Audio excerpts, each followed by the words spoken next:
Hello everyone, good morning. It's Friday again, time for our weekly video. I just thought I'd have a bit of a recap and see if my own advice to myself works.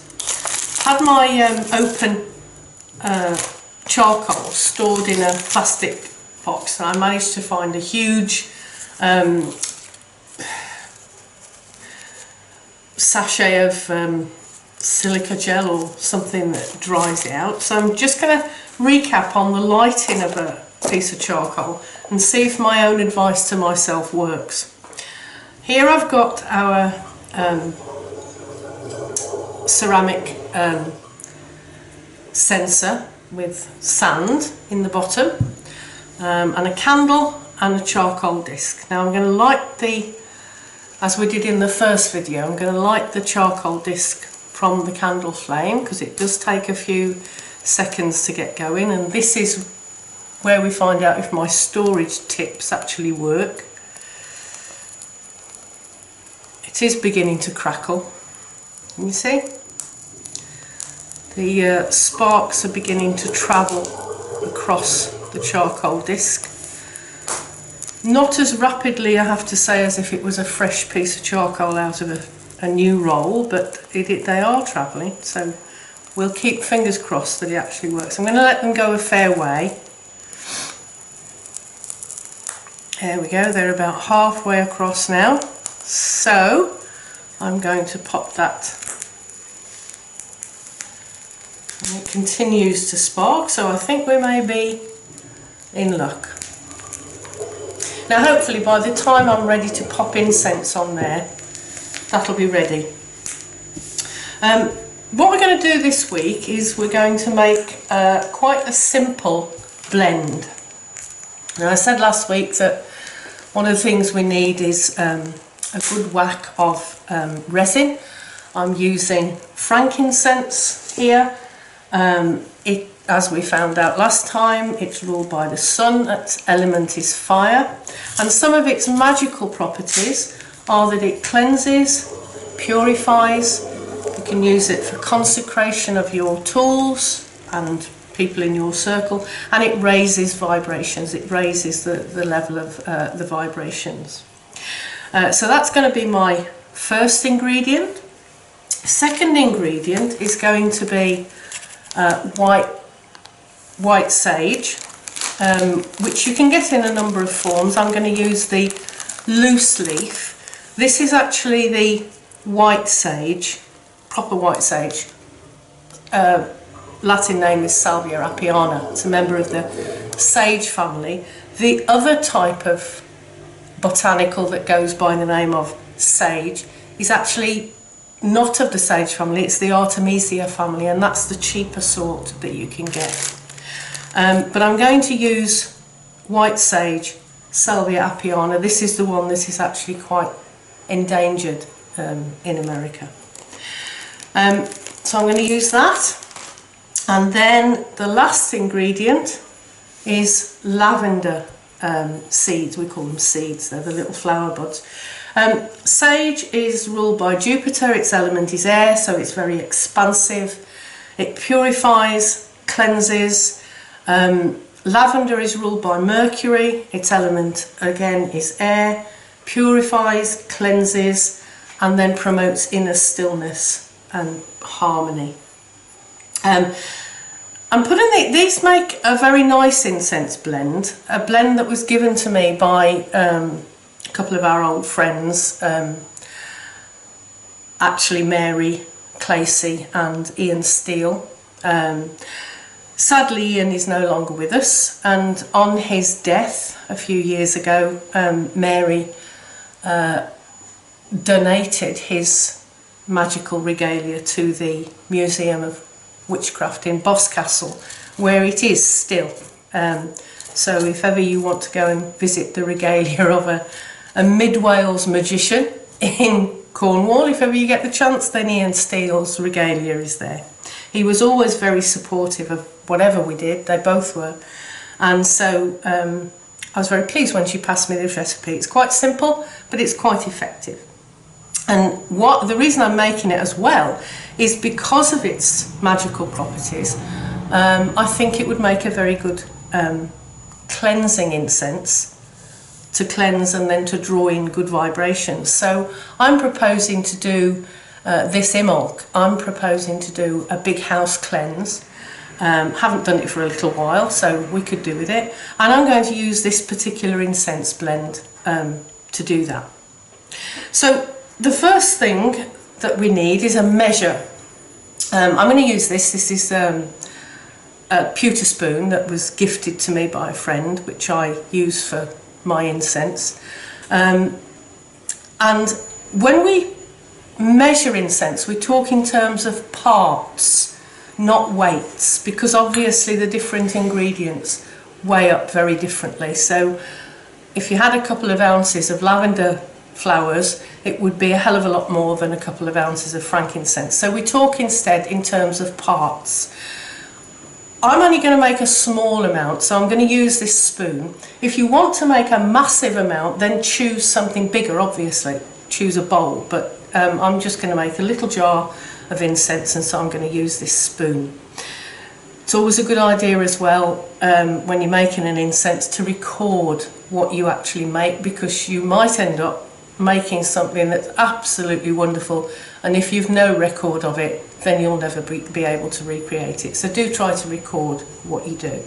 So what I'm going to do, I've got my pestle and mortar here as well, and I'm going to use 1 part of frankincense, so a full spoon of frankincense. If you like it more powdered than that, then you can use your pestle and mortar to bring down the size. I'm happy with it, but you know, I might give it a quick sort of bang bang.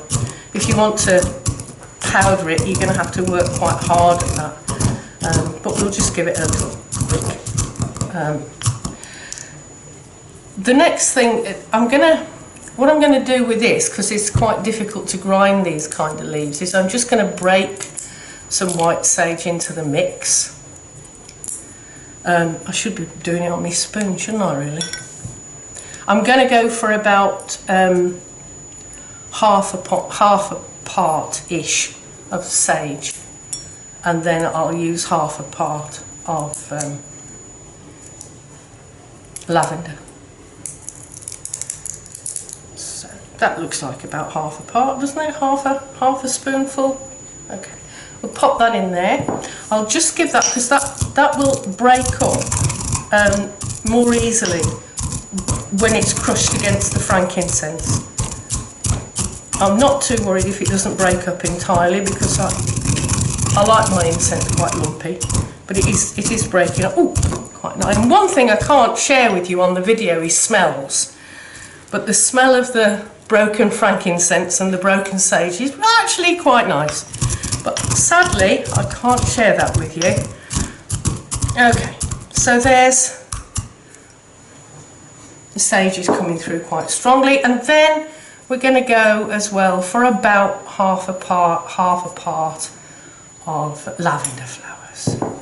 Now, if you like your incense quite chunky, and you don't actually need to use your pestle and mortar very much, the other use for the pestle and mortar, putting all your stuff in there, the other use for it is to actually take the time, not to crush it necessarily, but just to stir it and mix it, and also to put your intent in there.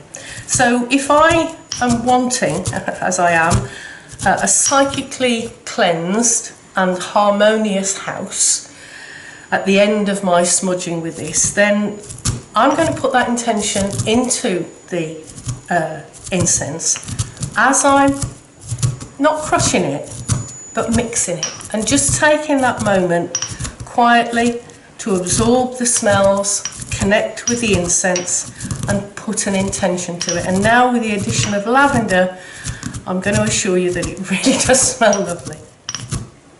Now, I did say that in order to dampen the incense slightly and slow down the burn rate, the fourth ingredient is usually essential oil. Because I've got frankincense in here and because I've got lavender in here, I don't want to enhance the smell of the sage at all because that's quite strong enough.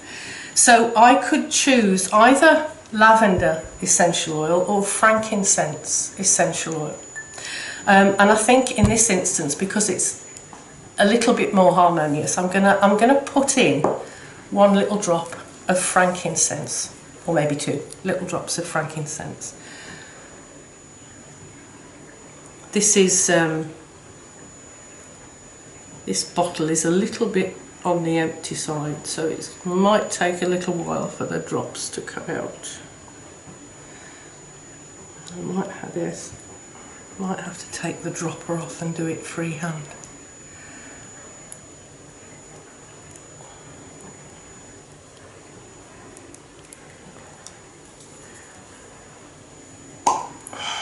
There we are. Hopefully I've got a couple of drops in there.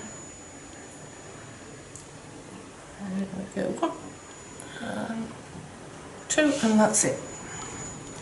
I'm going to leave it at that, and then I'm going to just give it a stir to let it amalgamate, and there's my incense done. Now, when you make a blend, I'm going to break all the rules now. When you make a blend, what you need to do is store it for a few days, just to let that's why I'm making this in advance of Imbolc. So you need to let it stand, let the scents amalgamate, let the dry ingredients absorb the essential oil, and it needs to be stored really in a glass jar. Now the reason I say a glass jar is because of the essential oils in there. They will melt plastic. They're very strong essential oils. Some people don't really realise how strong they are. So if you've added essential oils to your incense, then store in a glass jar, not a plastic jar, because the plastic will eventually be eaten away by the essential oil if you leave it in there. So a glass jar. Now I'm going to use a clear one because this is going to be used fairly quickly. So I'm going to pop it in my glass jar. If I was going to store it for any length of time, then I might prefer to use an amber jar. This helps keep the light away. Light will fade and degrade the lavender flowers. So a glass jar, and for preference, a coloured glass jar. Or you can get them in blue, you can get them in green, you can get them in amber, but it just keeps the light away from the incense. Of course, if you can keep it in a dark cupboard, then that's fine. But there's my glass jar with my incense. I can't share it with you, but the charcoal's ready. And we'll put a little bit, just to say we've burnt it. That's breaking all the rules, because normally you wouldn't burn that for a few days. At the moment the sage smell is coming through very strongly. It's nice. Okay, that's our basic incense done. If you want to ask any questions, please feel free to ask in the comments below. That is perfectly usable as an Imbolc incense because of its properties of cleansing and purification, and Imbolc is the time of year when we do concentrate on cleansing, purification and so on. Okay, I'm not sure what I'm going to be doing next week, but I'll think of something.